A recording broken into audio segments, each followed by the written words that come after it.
2018లో మిర్యాలగూడలో అమృత ప్రణయ్ పరువు హత్య కేసు 2 తెలుగు రాష్ట్రాల్లో సంచలనాన్ని సృష్టించింది.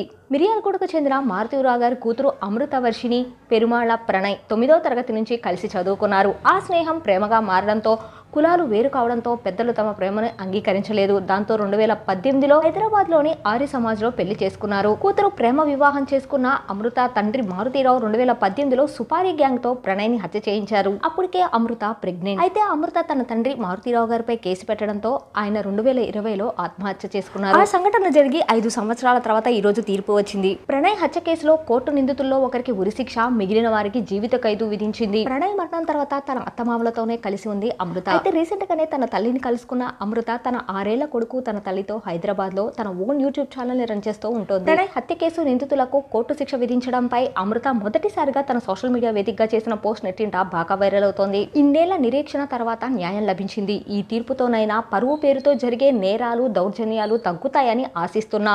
ఈ ప్రయాణంలో మద్దతు ఇచ్చినందుకు పోలీసు శాఖ, పబ్లిక్ ప్రాసిక్యూటర్, మీడియాకు నా ధన్యవాదాలు. నా బిడ్డ భవిష్యత్తు కోసం నేను ప్రెస్ మీట్ నిర్వహించట్లేదు. మమ్మల్ని అర్థం చేసుకోగలరు అంటూ పోస్ట్ చేసింది.